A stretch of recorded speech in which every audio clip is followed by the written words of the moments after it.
Rubits, what's up? Little Big Robots back. Hey, subscribe if you like videos about robots every Wednesday and Saturday. I'm trying to get to 6,000 by the end of the year. So yeah, please subscribe. I don't normally ask that, but you know, I like the even numbers. So if you can subscribe to me, that would be great. Also, leave a comment. I love talking to people in the comments. It's like my favorite thing, because I get so many cool ideas from people and stuff like that. Today, I'm talking about another 30 Minutes Missions kit, of course.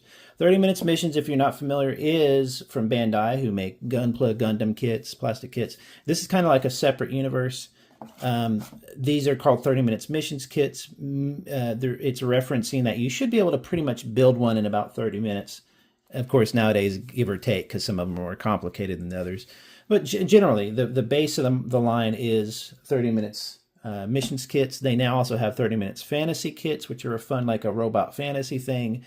And another one that makes, and 30 Minutes sisters, which are like female kits.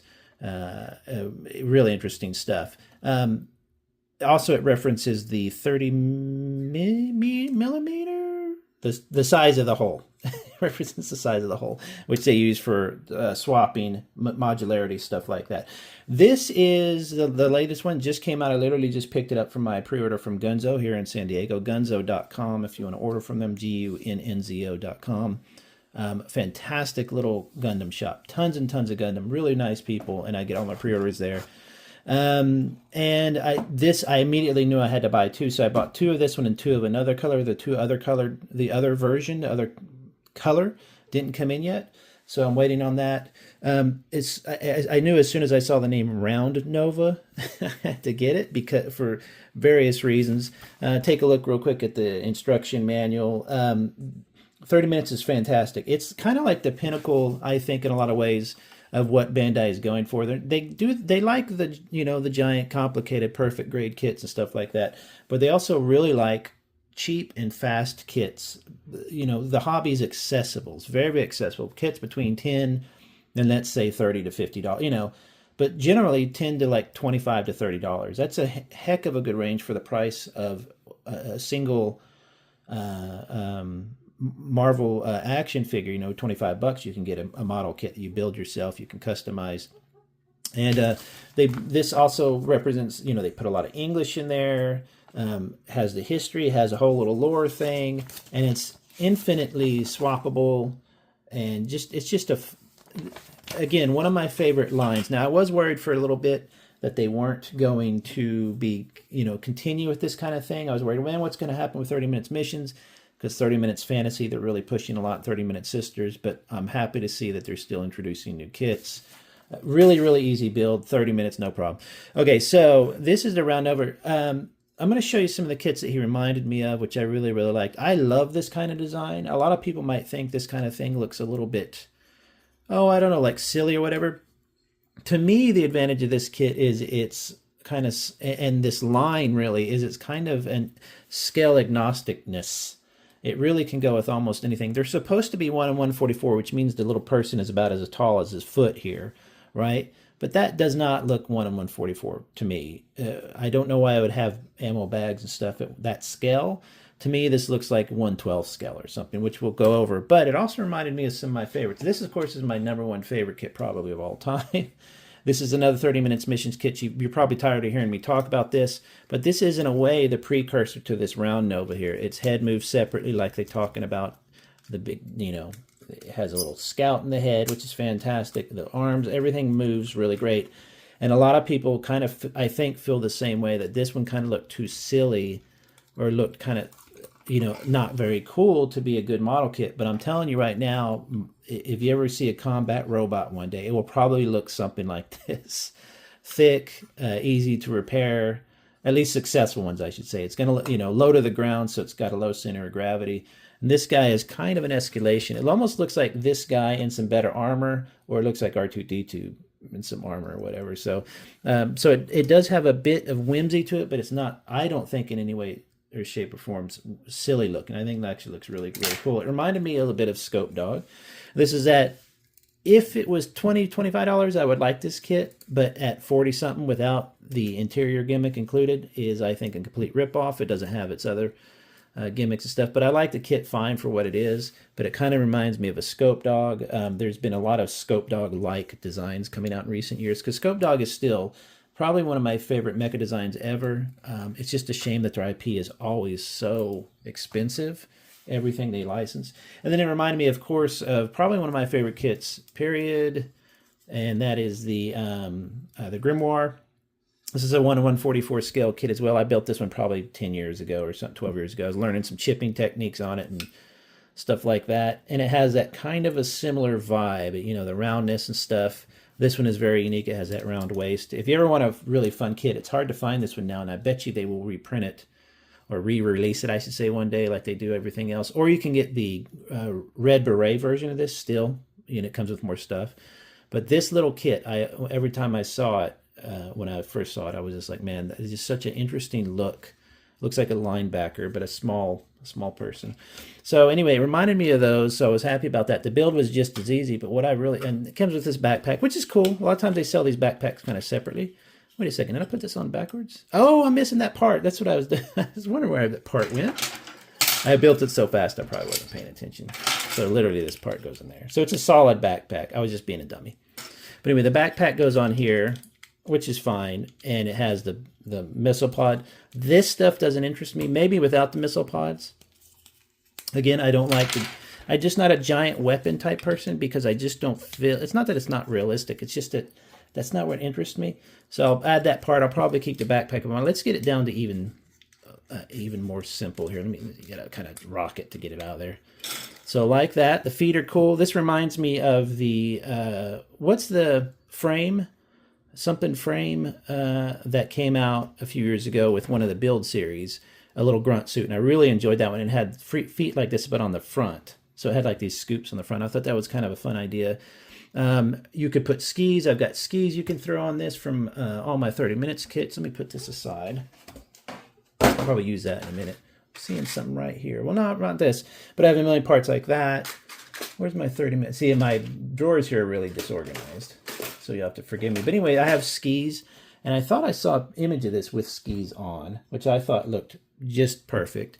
And I haven't put on its extra hand yet. I put the open claw hand here, and I wanted to actually grab my handy dandy box called hands, one of them I should say, and see if I could find a better hand for it, because I like this open claw fine, but I wanted to get, even this. Even something as simple as that, but it probably is too big.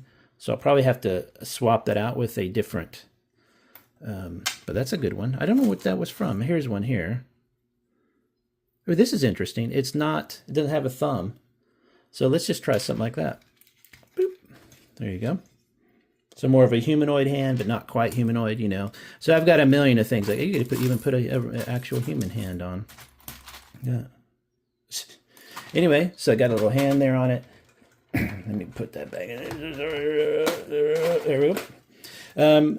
So it does everything you could imagine. I'm not going to go through it. It moves here, and it tucks in here, and it has a smile-based, emoji right there. I don't do any of that stuff. It's a modern kit. It can do almost anything you could think of. It is super tight when I first built it, so that's good. So it's going to hold, a lot of fun poses. I'm not interested in kits that behave like ninjas and do kick flips and stuff like that, so I don't pose them that way. So if you want to, maybe you could find a video that's going to show you every single move. But, it's a modern kit. It's going to do whatever you want. It's really, really cool. But what I wanted to look at was all these nice little details here, including these little pods here. They come right off. As is 30 minutes, it's not a complicated system. It just uses little pegs. But on the opposite side, they're just empty. The ammo packs, so I'm not really liking them that much, and I think it's a bit too bulky. So I thought of maybe even taking those out of, so it's not like erect nipples or anything like that. Maybe let's see what it looks like with this one out too. That one plugs in. See, I kind of like it as a base kit like that. I'm not really digging although those would look nice with a little detail. And let's see here. So let me see what I wanted to do here real quick. For now, let's leave them in. I'll just go ahead and deal with them. So what I wanted to do, as you can see with this guy, if you haven't seen the review of this or the kind of quick introduction, this was a work in progress. that I was dirtying up with the gunmetal and stuff like that, using a really, really simple filth technique that's so simple. Even I can do it. Kind of use something like that, but what I wanted to do was just wash it and just wipe it off. So similar to the pilot here, he's going to look just, it's just going to pull out his details. So what I wanted to do, let me show you what else you get with it. You get the backpack, which I could fix that in 2 seconds. Look, why didn't I just do that? There we go. Now it's a solid backpack. Now I can use it. There we go. And it has, as it's 30 minutes missions, it has additional options for, so this might even be a better idea. But yeah, see, that's cool, like that. Let's do that. Leave that one off the front, because that's just too much. Like, why does he have those anyway if he's 100 foot tall, or, 60 foot tall, or whatever. Oh, and it does come with a little drone guy. This one's a bit sillier than I like him. I like the ones, I love the little drones that some have been coming with. Some of my favorite little parts of these little drones. So you can see he's got the little mount on there. You can even mount him on the back, and he drops off later into combat. That'd be kind of fun. Well, let's put the backpack on him for now. So there you go. Looks more like I see this as more like a 1/12 kind of. Let me see. Here's a figure arts. Old Soletta there. Her head got crooked. So it could be like a robot buddy. So maybe not quite 1/12, maybe 1/18. Let's see, I've got so many. Let's see, hold on one sec. Okay, so I have some different figures in this box here. I've got my 1/25th Joy Toy mech. So he could be like a robot, but that's actually really cool. It's not a mech he's going to ride in, but it's going to be like his, a smaller kind of grunt robot that runs alongside him. This is for if you're just mixing your IPs, you don't really care. That's 1/25th. Everything else I have is about that size. Then 1/18. Where's my 1/18? I have a couple of those sitting around. But anyway, so it'll work with a lot of different sizes. It doesn't need to just be 1/144. Anyway, what I was going to do, and you get a shield, get a gun, get some different hands, and of course, all these extra little joiny bits and stuff, which I just put in a big box for my 30 minutes missions. So you take your little, I want to show how I do this real quick, because I wanted to, I'm going to set down a little bit of a protective area so I don't make my table completely covered in paint or something like that. So you're going to want to take, some reusable container. This actually has some wet paint still in it probably, because I'm using an oil. Excuse me. So you just use a basic oil. This is I got this literally on clearance from Michael's. Do not go to Hobby Lobby. And oil paint, what's so great about it, let's see here. Yeah, linseed oil is what you use for it. What's so great about it is it takes, I used to paint with oil, like paintings, and they take a month to dry sometimes, more. So you just squeeze a bunch of it in there, right? So I don't want just plain old brown, though. And you could use whatever color you want. I've got a red over there and a blue, which would be cool for different kind of colors of like rust or like gunmetal. And then I use a little acrylic, because this is $2. Let me shake it up. A little acrylic black to kind of darken it up. So that's literally just, and really you can't go wrong. If it just comes out kind of black, it doesn't matter. That's what do you think panel lining is? You know what I mean? So when people get too precious about their panel lining and stuff, it really kind of annoys me. If you want to make a perfect model, this is not speaking to those type of people. If somebody wants to make a perfect model, go for it. Meaning like perfect color and stuff. So what I'm gonna do is I'm gonna pull off each arm, because I'm gonna paint all this separately. Let's go ahead and paint these separately too. Let's go ahead and pull off the legs. Really, really tight. I like this new kind of design they have, where it's a recessed. Do you see that? That's a bit different than they did before. Normally it's just your classic, stick in there. So this is pretty cool. The stick part, I can get back anyway. Stick part is included in the leg now instead of inside the waist, so that's kind of cool. So let's do this, and let's take off the backpack. So these will be the 5 parts. Get you a piece of, sorry, my arm's always in the way. Get you a piece of foam core, like this. Nice big piece of foam core. Pre-poke some holes in it. And then I'm just going to take, let's do, how many parts we got? Like 5 or 6. I'm going to take 1, 2, 3, 4, 5, 6, 7. Let's do like a couple. So these, you're going to get your little pinchers here. You get these on, just get these on Amazon. These I like to find because they're wire and they're a little bendable, but if you notice the bottom, they're wire like that. So if you screw them in the wrong way, if you're like twisting them the wrong way into the foam core, they'll start to unravel a little bit. So if you do that, just twist them in the right way. So what I do is I grab each part that I'm going to do, and you want to pinch it on a part that you generally don't use. Like, see, that's the part you won't see. So I'm going to pinch it there to hold it like that. Put it on there. This is how quick and easy and dirty you can. You just don't be precious. Don't be like, oh, it doesn't look like an exact duplicate of the G488 from season 5, and that kind of stuff. This, I'm going to actually take this part off so I can get underneath. But you don't have to, because you can get enough. In fact, look, I'll just leave it on. I'm just going to leave it on. I'm being lazy. Let's do lazy, filthy dirt stuff. There you go. So just for now, it's holding it like that. I'm going to be holding it with my hand, though. You'll see, which gets really gruesome. And luckily, this stuff washes off pretty easily, just soap and water. It's not, like I said, acrylic, so you need usually an oil or whatever, but I mean like a turpentine or something to clean up, but this is fine. These little bits, I'm going to set them to the side. This I'll probably grab right here, but again, I'm probably going to grab it. It's going to be all over my hand and stuff. And then the main body. So let's do an arm. So what I'm going to do is I'm just going to take that, and I'm going to literally mix it up, make it look like chocolate. And don't eat it, because I promise it won't taste good. I've never eaten the paint, but I've never been tempted to. So see, eventually it will start to mix together. It takes a while because it is oil and acrylic, but they do mix. But acrylic, as you know, will start to dry immediately. It's just really, sometimes it'll dry way too fast. So it doesn't have to be perfect. So let's just take a big glob of it. See, it's already on my hands. Let's take one of the arms.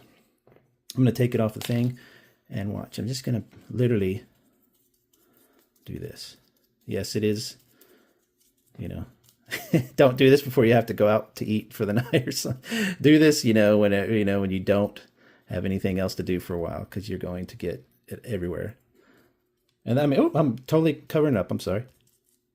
Keep forgetting. I'm kind of leaning over the camera this new way I'm filming. I'm not using my big mic or anything. I'm just going for it quick. This, you just sit down. Now, what you want to do is get you a paper towel. Let's get a couple of these. I prefer to use kind of softer cloths, like an old T-shirt. Stuff like that, for a dabbing technique. But this, since I'm not doing anything but a literal wipe off kind of thing, we're just going to literally use a paper towel. Just set it in your paper towel. Let's just play with it a little bit. Let's just do this. Hey, look at that. Pretend you're wiping your hands off on it, whatever. See, you're already starting to see it come off. Then you can take it out and hold it, look at it, and say, oh, let's get a little less here, a little less there. It's going to take a while, so you can do whatever you want. Again, you're not trying to make it look perfect. See, so what's happening is if you start to get goops of it, in crevices, go look up an engine, somebody's engine. Look in your own, especially if it's an older car that doesn't have a big piece of plastic and you can see the workings a bit more. You're going to see gooped up oil and bits, and if this thing is out in the field, that oil gathers dirt and it really starts to look gritty. But we can wipe it off a little bit more. So wipe that off here a little bit more. So, and don't worry about seam lines. Seam lines happen in real life. Look up a tank, especially one that's been in combat. Maybe go look up the Ukrainian war pictures, and you're going to see modern tanks have seam lines. Nothing is perfect. And it shouldn't be. I mean, unless you want to do that. If that's your jam, do that. But so what I'm going to do is I'm just showing here some of the basics. So that is took 2 seconds to dirty that on, and you can see all the details popping. It looks nice and dirty. So what I'm going to do is I'm going to stop the video here. I'm going to finish all of these and come back with it assembled, and we'll see what it looks like just with that kind of quick dirt. Okay, there you go. About 20 minutes later, you can see I still got some of it in my fingernails. I've got to clean off. Took me about 20 minutes. I just did a quick, as you can see, quick dirtying, reassembled it. I hit it with the blow dryer to kind of dry it up a little bit, to handle a little bit more. But you could technically even leave this thing, a lot of models you can leave put together, literally assembled, and do it this way. Heck, you could just dip it in a vat of goop if you wanted, and it doesn't matter. It's not perfect by any means, and you can see the seam lines on the cloth, which is an issue. So those kind of seam lines I would take care of. But even then, they do a good job of kind of breaking them up with the curves and the design and stuff like that. But you can see how many details pop out when you just do a basic, quick. I wouldn't even really call it a wash as much as a goop. I don't know what you call it, because I like to spoon it on and then wipe it off, and just see how it comes out. Don't be afraid of getting your hands dirty. It does not need to be perfect. These kits, modern day kits, look so good as they are. They have so many details. Just splash some dirt on it. Heck, go outside, get it wet, throw it into some actual dirt, beat it up, just experiment. Especially on these 30 minutes kits, they're so inexpensive. You can get 2 or 3 of them, really just play around. And then you have leftover bits that you can mess with. So one kind of thing I learned is if you have like a big wide area like this, pull down whenever you're wiping it, so it gives it at least the appearance that it's rain or something is making the stuff come down. You know what I mean? Like, it's making it look like it's dripping down as the dirt is pulling up inside the head area there. I pulled the head off, and then I wiped it in a circle to represent the head kind of moving around and making the oil and stuff kind of splash around. I haven't cleaned it out a lot of the holes and stuff, because that's just how it would happen. Even if you're not a combat mecha or something like that, you're getting dirty, you're climbing out, you're running around in the dirt. It's just like a human who would do that. Difference being that a human takes a shower and washes their clothes. Mechas don't do that. So unless you're giving these guys a bath all night, they should look pretty, at least dirty, if not beat up. Rusty, I don't agree with being rusted as much, because rust is a different thing. That's a long abused, or something that's sitting there with no use. But if you're building a mecha that gets use, just throw some goop on it. Make you some oil goop and just have a good time. Anyway, thought you all might want to take a look at that. I really love this kit. The Roundnova was another winner. Is it my favorite above the classic little round boy? I don't know. I'd have to mess. It's definitely a good evolution. Let's say that. And I do enjoy all the little extra bits you get that you can use on other kits, action figures, all that kind of stuff. Fantastic though, huh? Have a good day, everybody. I'll talk to you later. Bye bye.